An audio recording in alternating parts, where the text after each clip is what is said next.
Hello. Hi. Um, so my name is Erin Wagner. I am the counselor. My role is to basically guide you and make sure that your well-being is basically as well good as it can be. Um, I can provide you with strategies. We can just simply talk out your problems, anything that you need to do. Okay. Um, can you give me a rundown on who you are? Okay, so my name is Alaris Martinez. I am 26 years old Mm-hmm. and I am currently in my first semester of my master's program for counseling as well. All right. So, almost there. I hope you don't mind me asking if I can take notes about the session on my laptop. Okay, no, go ahead. Awesome. Um, how would you like to be identified?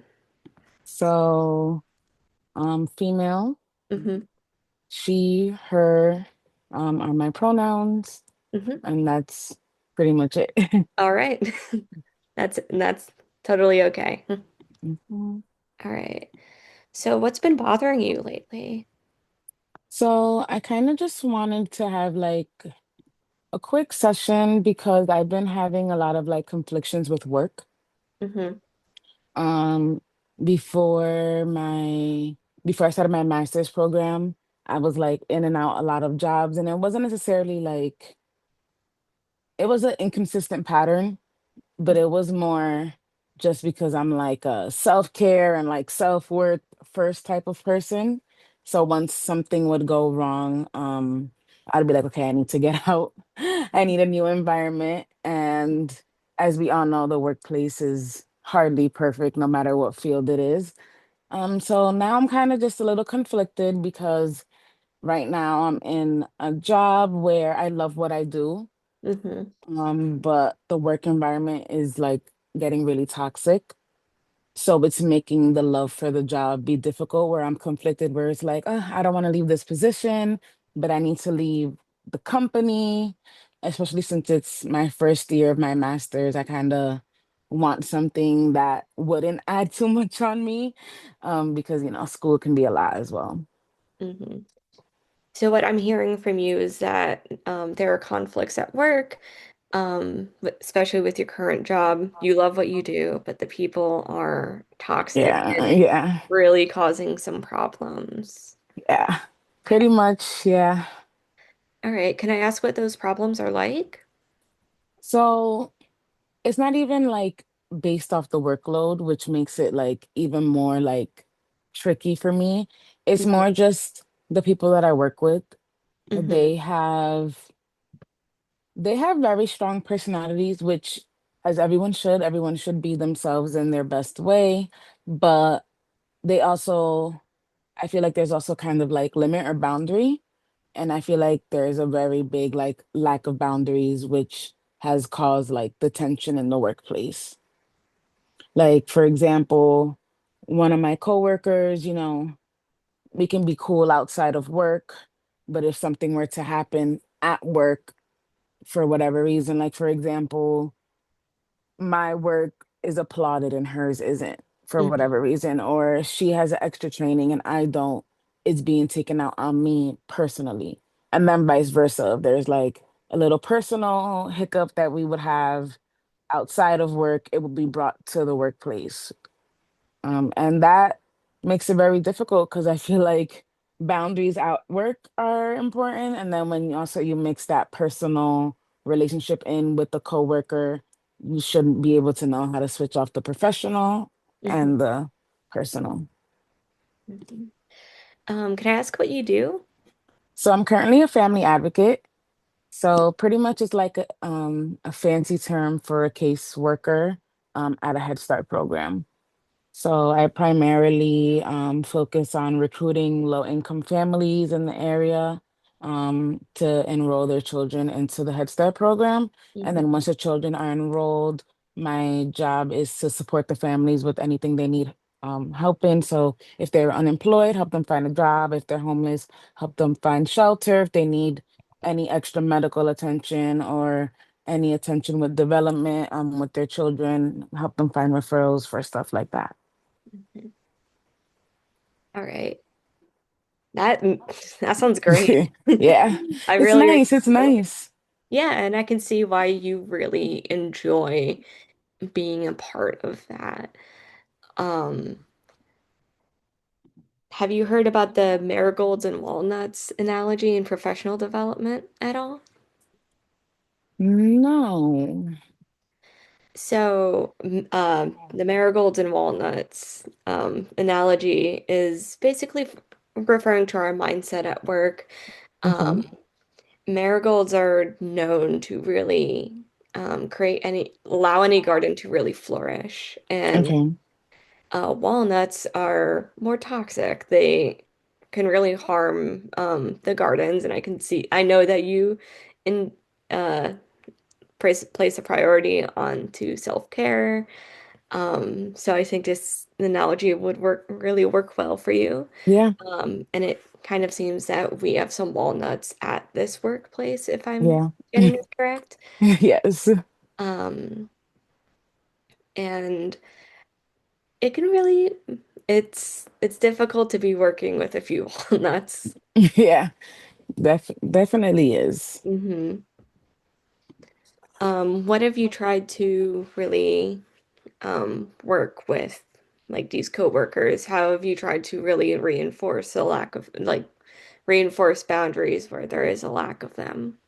So at first, when it was like a personal issue being brought to the workplace, hmm I pretty much just let my coworker know, like, hey, this is the type of friend I am, pretty much because she was starting to expect a lot from me, like outside of work as well. Like we already work Monday through Friday, 8 hours together, and then she would want to be on the phone after work and then want to make plans on the weekend. And I started I'm not like that with my friends. I'm not like I don't see them. I see them once every 2 months now, and we're not talking and texting. I'm not really used to that type of communication style. hmm And it was becoming like a lot for me. And I let her know, like, hey, listen, like I appreciate the bond that we're growing, but sometimes like I do work better like on my own. Like sometimes like I just don't think that we need to be next to each other all the time. hmm I was like, I appreciate, you welcomed me into the workplace. We got close so fast, but it's just I need that space. Like this is the type of friend I am because we really met at work. And I'm like, since we're growing into a friendship, this is how I am. Like, don't get offended. Don't feel it's nothing against you. It's just this is just my way. Like it's part of my self-care.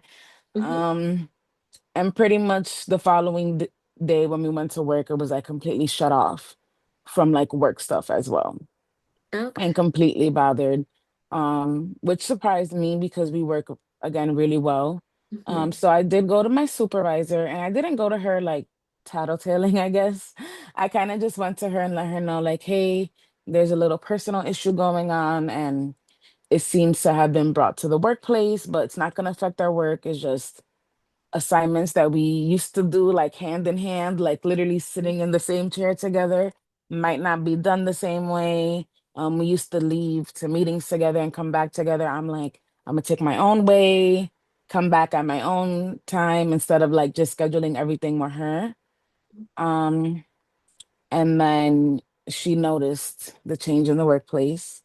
And when we had a group meeting at that point, she was like, yeah, like I'm gonna have to have a meeting with you guys because now it's becoming like very noticeable. And she pretty much did, my coworker did say that she felt some type of way and she just put up like the boundary and all. hmm So she did admit saying, once I put the boundary in the friendship, she decided to just put a boundary completely. hmm And that was it. After that, we learned how to work together without having a personal relationship. And then the new school year started and I started getting like more comfortable at the job, having my own people, having my own flow of things completely, being solely independent to do tasks. And I was applauded for it. You know, a lot of people were proud, like, wow, you have less than a year here and you're doing this and you're doing that. And I became really reliable to like leadership and supervision. And I was like an example pretty much like, oh, like, you know, you could help with this. And she started feeling some type of way and kind of like being upset at me for those things. And again, it didn't surprise me because I'm like, okay, here we go again. But it's kind of like, you know, I try to have a conversation with her, like, listen, when it comes to boundaries and stuff, like, it's not me trying to offend you. And then it's like, I also can't control what's being done at the workplace. Like, we're not in a competition. And it's not me going out digging people to like tell me these things and me raising my hand, like, please pick me. It's just happening. Hmm. And I tried to let her know that, you know, it's not really fair for her to take that out on me because it's not like I'm doing anything purposely to her. And she kind of was just like, didn't want to hear it. She Okay. kind of just, we were in the car, so she like Mhm. ran out the car. Um, and that was it. Oh, wow. Yeah. I was like, okay, I'm trying to express myself, and you like run out of the Okay. car. Yeah. Okay. Was it parked? I It hope it was was parked. parked. It was Okay. parked. It was parked. It was parked. Okay. Um, yeah, that sounds really difficult, and I'm sorry that um when you tried to create a boundary that would allow for some compromise, she completely cut you off, it sounds like. Right, yeah, Um, and I applaud you for really trying to like communicate what those like what happened there to you, and how that felt to your coworker slash right, friend. right, Um, and I'm sorry that she reacted that way. And that yeah, seems really unfair to you because you were trying to communicate to her. right. Um, Unfortunately, this is our 10-minute session ended. Wow. But I always say that time goes by so fast you don't even know. it did. I think I let it go to 15 minutes, but Okay. still, um, thank you for sharing that with me. Yeah, thank Um, you. and I will see you at the next session. Yes, yes. See you soon. Okay, so